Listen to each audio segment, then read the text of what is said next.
दूर, आओ चले हम अपने घर।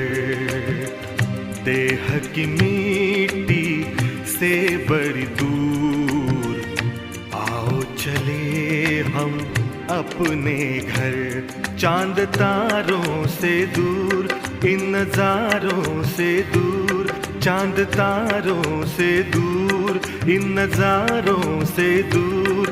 प्यारा प्यारा लगे है अपना घर। देह की मिट्टी से बड़ी दूर, आओ चले हम अपने घर।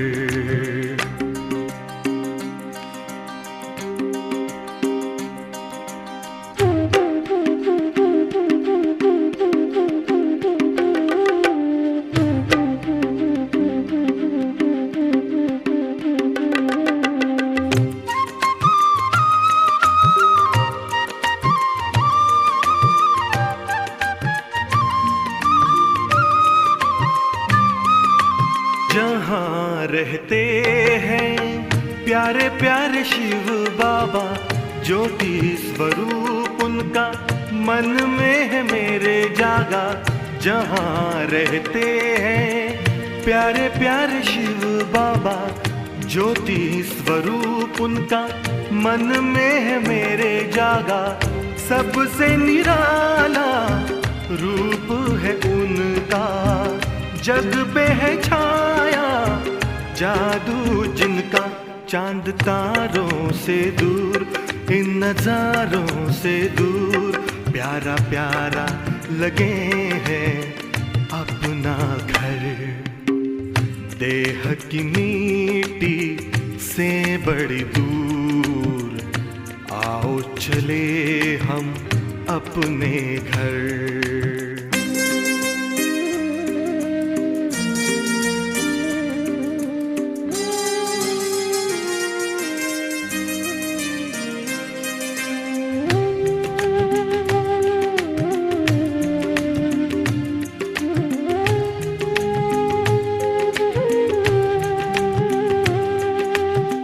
शुभ कर्मों की नाव में बैठे, कर ले भव का सागर पार। शिव बाबा की गोद में लेटे, आंधी तूफान होंगे मेरे पतवार। नैया लगेगी अपनी किनारे, उनकी कृपा से हो जीवन उधार।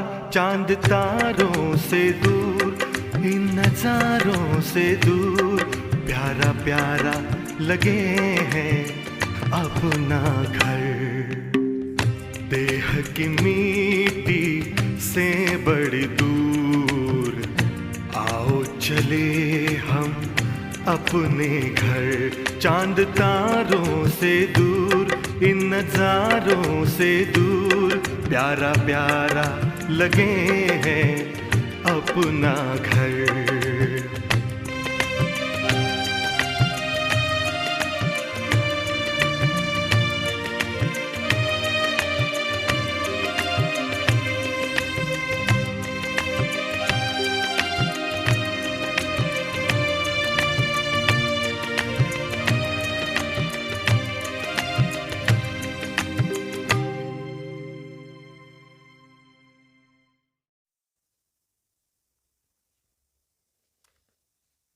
ओम शांति। आज 31 जनवरी 2023, बाप दादा के मधुर महावाक्य। मीठे बच्चे, तुम हो मोस्ट लकी बच्चे, क्योंकि तुम्हारे सम्मुख स्वयं बाप है, वह तुम्हें सुना रहे हैं। प्रश्न: भक्ति मार्ग का कौन सा संस्कार अभी तुम बच्चों में नहीं हो सकता? क्यों?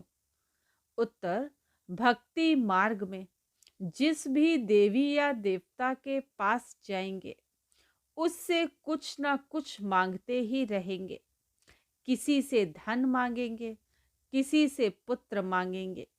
यह मांगने के संस्कार अभी तुम बच्चों में नहीं हो सकते, क्योंकि बाप ने संगम पर तुम्हें कामधेनु बनाया है। तुम बाप समान सबकी मनोकामनाएं पूर्ण करने वाले हो। तुम स्वयं के प्रति कोई आश नहीं रख सकते। तुम जानते हो, फल देने वाला एक ही दाता बाप है, जिसे याद करने से सब प्राप्तियां हो जाती हैं। इसलिए मांगने के संस्कार समाप्त हो जाते हैं। गीत है ओम नमो शिवाय। ओम शांति। शिव भगवानु वाच। अब अच्छी रीति समझकर फिर समझाने के लिए एक गीता शास्त्र ही है। शास्त्र तो बनाया है मनुष्यों ने, परंतु राजयोग मनुष्य नहीं सिखाते।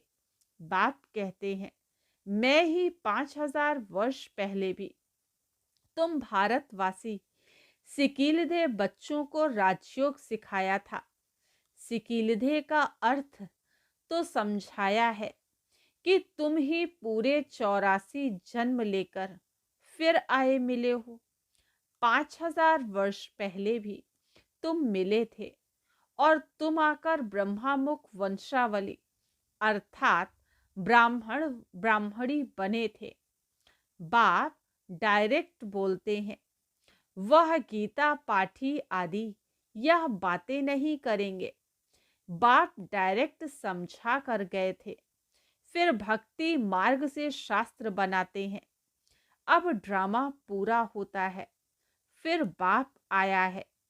कहते हैं बच्चों को। कौन से बच्चे?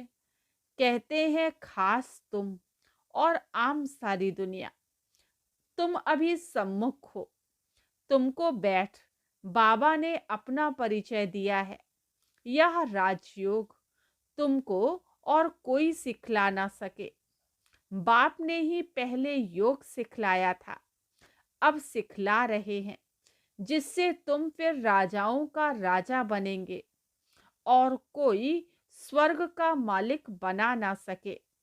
मैं तुम्हारा बाप आया हूं फिर से तुमको राजयोग सिखलाने। अच्छा, अब बाबा तुमको झाड़ पर समझाते हैं। यह समझानी भी बहुत जरूरी है।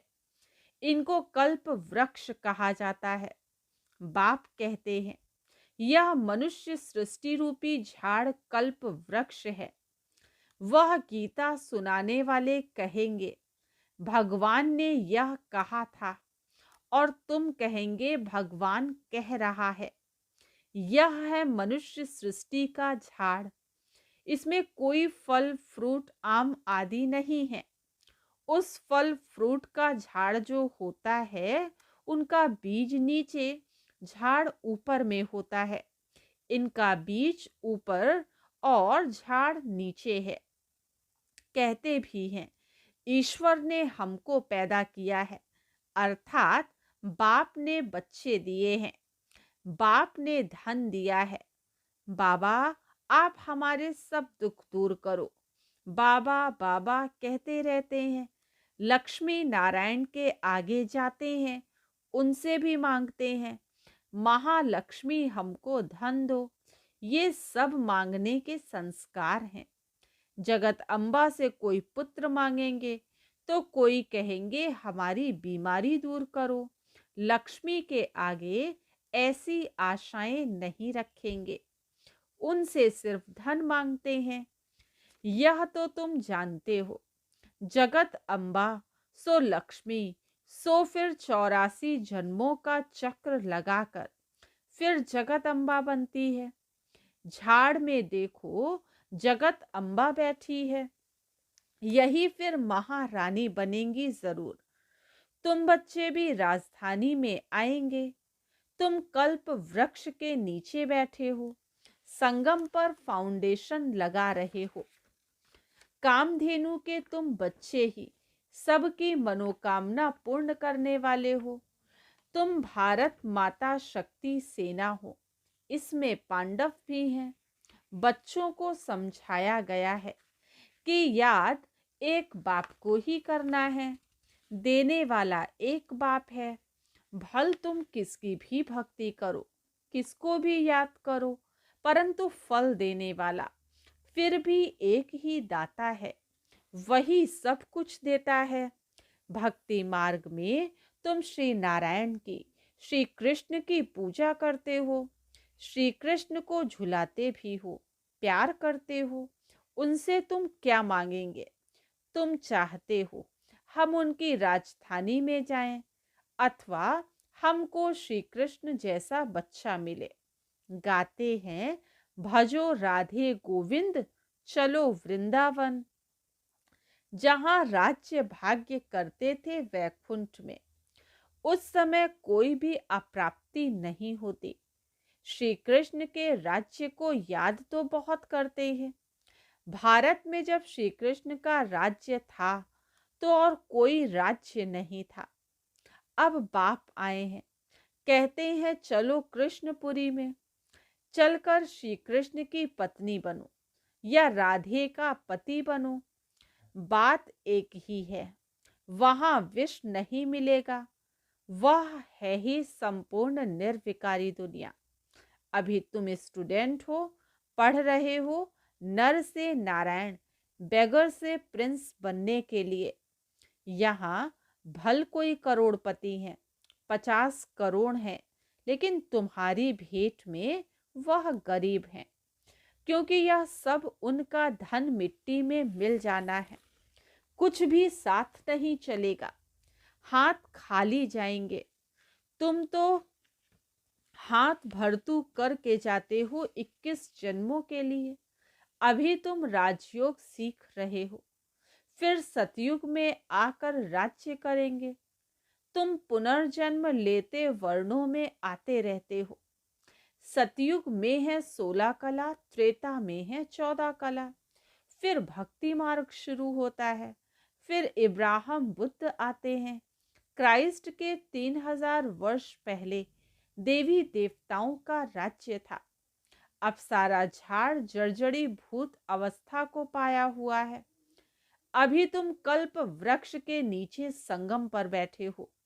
इसको कहा जाता है कल्प का संगम, अथवा कलयुग और सतयुग का संगम। सतयुग के बाद त्रेता, त्रेता के बाद द्वापर और कलयुग का संगम। कल्प के संगम युगे बाप आते हैं। उन्होंने कल्प अक्षर बदल सिर्फ युगे युगे लिख दिया है। बाप कहते हैं, मैं निराकार परमपिता परमात्मा ज्ञान का सागर हूँ। भारत में ही शिव जयंती गाई जाती है। श्री कृष्ण तो ज्ञान दे न सके। तुम कहते हो हम स्वर्ग में श्री कृष्ण के साथ मिलेंगे। बाप कहते हैं, भक्ति में श्री कृष्ण का साक्षात्कार मैं तुमको कराता हूँ। कृष्ण जयंती पर बहुत प्रेम से उनको झूला झुलाते हैं, पूजा करते हैं। उनको जैसे सच सच श्री कृष्ण दिखाई पड़ता है। साक्षात्कार होगा, कृष्ण का चित्र होगा, तो उनको भी उठाकर भाकी पहनेंगे। भक्ति मार्ग में मैं ही मदद करता हूँ, दाता मैं हूँ। लक्ष्मी की पूजा करते हैं। अब वह तो है ही पत्थर की मूर्ति, वह क्या देगी? देना फिर भी मुझे ही पड़ता है। साक्षात्कार भी मैं ही कराता हूँ, ये भी ड्रामा में नूंद है। जैसे कहते हैं परमपिता परमात्मा के हुक्म से पत्ता पत्ता हिलता है, क्योंकि वह समझते हैं पत्ते पत्ते में परमात्मा है। क्या परमात्मा बैठ पत्ते को हुक्म करेगा क्या? यह तो ड्रामा बना हुआ है।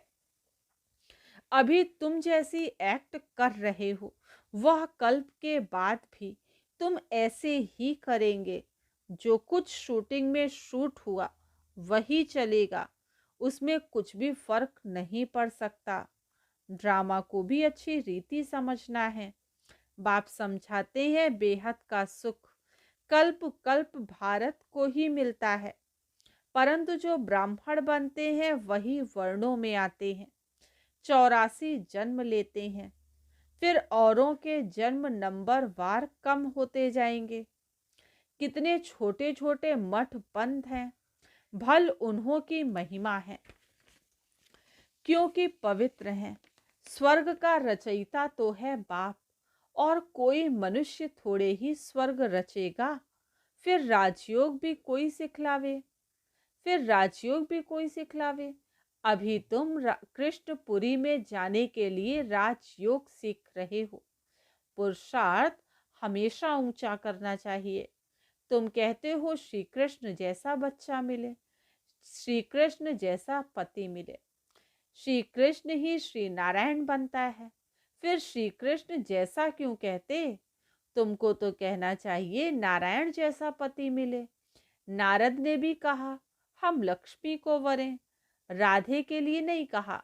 बाप समझाते हैं तुमको कृष्णपुरी चलना है तो खूब पुरुषार्थ करो। वह है श्री कृष्ण का दैवी कुल, कंस का है आसुरी कुल। तुम अभी हो संगम पर। शूद्र संप्रदाय को ब्राह्मण ब्राह्मणी कहला ना सके तो ब्राह्मण जो ब्राह्मण ना कहलाए वह शूद्र वर्ण के हैं। भारत की ही बात है। भारत ही स्वर्ग बनता, फिर भारत ही नरक बन जाता है। लक्ष्मी नारायण को भी 84 जन्म ले रजो तमो में आना ही है, जबकि वह भी चक्र में आते हैं तो बुद्धि आदि जबकि वह भी चक्र में आते हैं तो बुद्ध आदि वापस निर्वाण धाम में कैसे जा सकते? कोई तो कह देते कृष्ण सर्वव्यापी है, जिधर देखो कृष्ण ही कृष्ण है। राम के भक्त कहेंगे राम सर्वव्यापी है, वह कृष्ण को नहीं मानेंगे।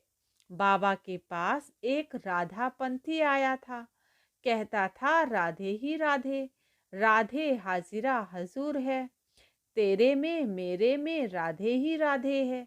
गणेश का पुजारी कहेगा तेरे में मेरे में गणेश ही गणेश है। क्रिश्चियन फिर कहते क्राइस्ट गॉड का सन, बच्चा है। अरे क्राइस्ट सन था तो तुम किसके सन, बच्चे हो? अनेक मतांतर हैं, रास्ता कोई को भी मिलता नहीं, सिर्फ माथा टेकते भटकते रहते हैं। मुक्ति और जीवन मुक्ति भगवान ही देंगे ना, उनसे हम क्या मांगे? कोई को पता ही नहीं। बाप को ना जानने कारण निधन के बन गए हैं, फिर धनी आकर धन का बनाते हैं। मनुष्य कितने धक्के खाते हैं, समझते हैं भक्ति से भगवान मिलेगा। बाप कहते हैं मैं तो आता ही हूं अपने समय पर, भल कोई कितना भी पुकारे, परंतु मैं आता हूं संगम पर। एक ही बार भारत को स्वर्ग बनाए, सबको शांति में भेज देता हूं। फिर नंबरवार अपने अपने समय पर आते हैं। जो देवी देवता थे वह भी सब आत्माएं बैठी हुई हैं, फिर से अपना राज्य भाग्य ले रहे हैं। अभी तो देवी देवता धर्म ही नहीं है, सब अपने को हिंदू कहलाने लग पड़े हैं। ड्रामानुसार फिर भी ऐसा होगा, जो कुछ हो चुका है वह फिर रिपीट होगा। फिर ऐसे हम चक्र में आएंगे, इतने जन्म लेंगे। हिसाब निकालो, हर एक धर्म वाले पीछे कितने जन्म लेंगे। झाड़ पर समझाना बहुत सहज है। आपे ही मनुष्यों को टच होगा कि कोई की प्रेरणा से या विनाश वाला की तैयारी हो रही है। यूरोप वासी यादव बॉम्ब्स बनाते हैं, वह भी कहते हैं हमको कोई प्रेरणा देने की, वह भी कहते हैं हमको कोई प्रेरणा देने वाला है। हम जानते हैं कि इससे हम अपने ही कुल का विनाश करते हैं, ना चाहते हुए भी यह मौत का सामान बनाते हैं। धीरे धीरे प्रभाव पड़ेगा, धीरे धीरे झाड़ बढ़ता है ना। कोई कांटे से कली, कोई फूल बनते हैं, कोई कोई फूलों को भी तूफान लगता है तो मुरझा जाते हैं। बाबा ने कल्प कल्प कहा था, आश्चर्यवत सुनंती कथंती। अब फिर बाबा खुद कह रहे हैं हमारे पास आवंती, ब्रह्मा कुमार कुमारी बनंती कथंती। फिर भी अहो मम माया अच्छे अच्छे बच्चों को खावंती, खा गई। आगे चलकर देखना कैसे अच्छे अच्छे बच्चे भी खत्म हो जाते हैं। जो पास्ट हो गया सो फिर अब प्रेजेंट में बाप समझाते हैं, फिर भक्ति मार्ग में शास्त्र बनाएंगे। यह ड्रामा ऐसा बना हुआ है।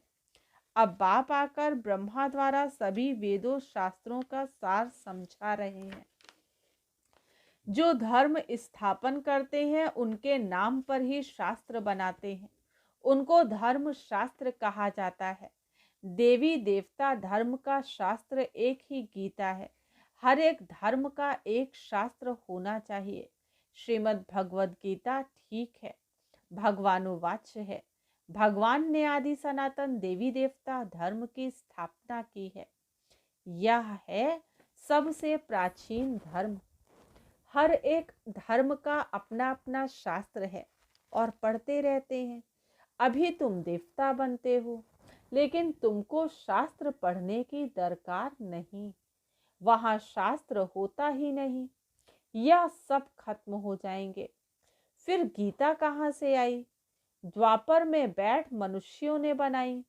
जो गीता अभी है फिर भी वही गीता खोज कर निकालेंगे। जैसे कल्प पहले बनाई है वैसे फिर यह शास्त्र बनेंगे। भक्ति मार्ग की सामग्री बनती ही जाएगी। बाप समझाते हैं, सिकीलधे बच्चे मुझ बाप की श्रीमत पर चल श्रेष्ठ बनो। तुम अभी संगम युग पर राजयोग सीख रहे हो, जबकि कलयुग को सतयुग बनाना है। उन्होंने कल्प की आयु लंबी बताए सभी को घोर अंधियारे में डाल दिया है। मनुष्य तो मूंझे हुए हैं। ड्रामानुसार तुम बच्चों को ही बेहद के बाप से वर्षा लेना है। बाबा ने बहुत युक्तियां बताई हैं। सिर्फ बाबा को याद करो, चार्ट रखो। भोजन बनाने समय भी याद करो।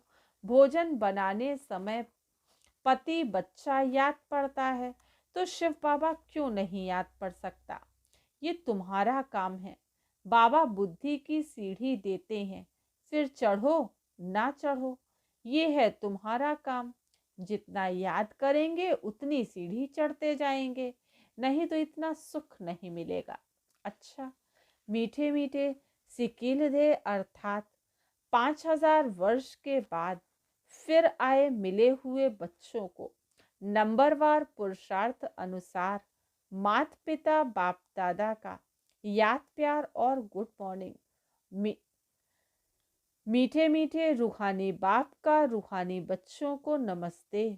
हम रूहानी बच्चों की रूहानी माता पिता बाप दादा को याद प्यार गुड मॉर्निंग और नमस्ते। धारणा के लिए मुख्य सार फर्स्ट पॉइंट है, कृष्णपुरी में चलने के लिए पुरुषार्थ बहुत अच्छा करना है। शूद्रपन के संस्कारों को परिवर्तन कर पक्का ब्राह्मण बनना है। सेकंड पॉइंट, बुद्धि बल से याद की सीढ़ी पर चढ़ता है।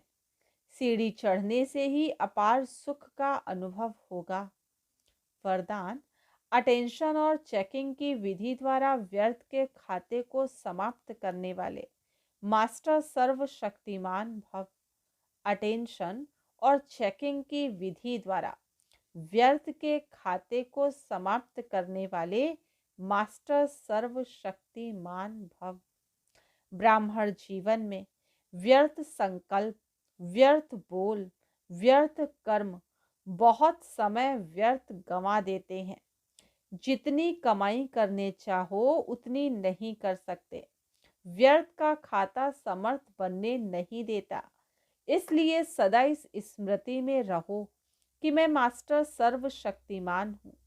शक्ति है तो जो चाहे वो कर सकते हैं। सिर्फ बार बार अटेंशन दो। जैसे क्लास के समय व अमृत वेले की याद के समय अटेंशन देते हो, ऐसे बीच बीच में भी अटेंशन और चेकिंग की विधि अपना लो तो व्यर्थ का खाता समाप्त हो जाएगा। स्लोगन, राज ऋषि बनना है तो ब्राह्मण आत्माओं की दुआओं से अपनी स्थिति को निर्विघ्न बनाओ। राज ऋषि बनना है तो ब्राह्मण आत्माओं की दुआओं से अपनी स्थिति को निर्विघ्न बना।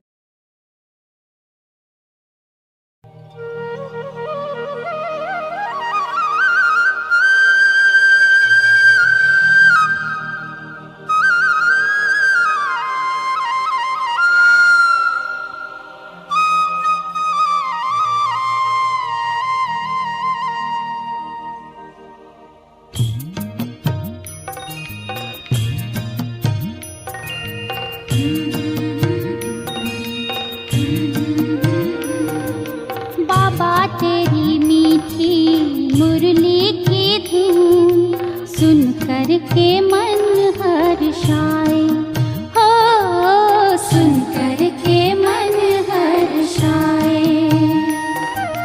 बाबा तेरी मीठी मुरली की धुन सुन कर के मन हर्षाए।